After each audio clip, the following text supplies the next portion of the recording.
This is the only kitchen cleaning guide you'll ever need. Not one of many, not save this for later. If you follow this top to bottom, your kitchen will go from crime scene to real estate listing without crying on the floor. Step 1, the ceiling. Yes, the ceiling. Everyone skips this, which is how grease becomes a weather system. Look up. That haze? That's not lighting. That's years of airborne oil living its best life. You don't need to deep scrub the ceiling every week. Just acknowledge it exists. Hit light fixtures, fan blades, vents, the stuff that silently rains seasoning on your food.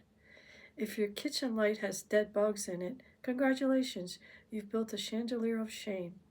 Top to bottom gravity means gravity works for you, not emotionally against you. Step 2, cabinets, the real personality test. Cabinets are where lies live.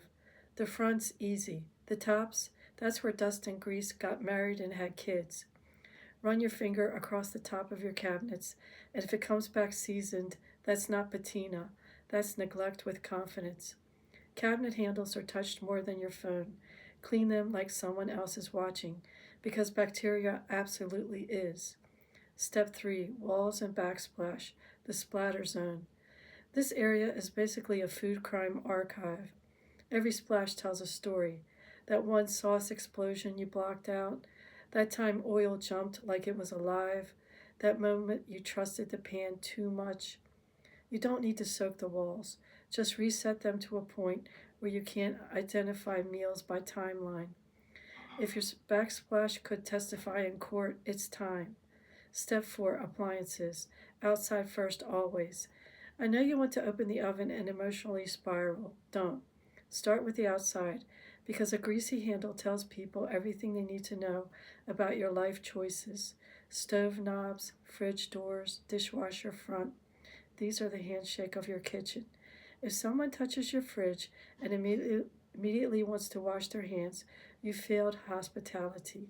Step 5, the stove, where hope goes to die. This is the boss level. Burners collect evidence like detectives. Drips fossilize. Crumbs become permanent residents.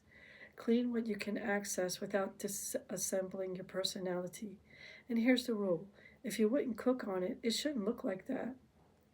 Step 6, counters. Clear them first. You cannot clean clutter. If it doesn't live on the counter, evict it. Appliances, mail, that one random screwdriver, gone. Counters should feel like a reset button for your brain. If wiping them feels satisfying, you're doing it right. If it feels sticky, that's emotional damage. Step 7, sink.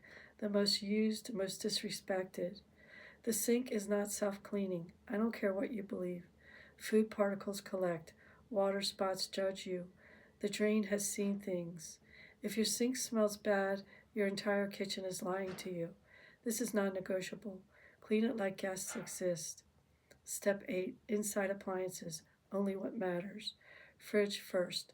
Throw out expired stuff like you're cutting toxic people from your life. If you don't remember buying it, it doesn't deserve a future. Shelves, drawers, door compartments. This is where food goes to expire emotionally before physically. Microwave next. If it looks like a Jackson Pollock painting, reset it. Step 9, floors. Last for a reason. Floors are last because everything falls. Sweep, then actually clean them. If your socks stick, that's not texture, that's a warning. Corners, edges, under the table. That's where crumbs escape the system. Final truth: if you clean top to bottom, your kitchen stays cleaner longer. Not forever, longer. Because kitchens are messy by design. You're fighting physics, hunger, and bad decisions. This guide works because it's realistic, not aesthetic. If this just saved you time, energy, or a minor breakdown, subscribe. Because this channel tells you what actually works, not what looks good on camera. Clean smart, clean once, and remember, your kitchen doesn't need perfection, it just needs order.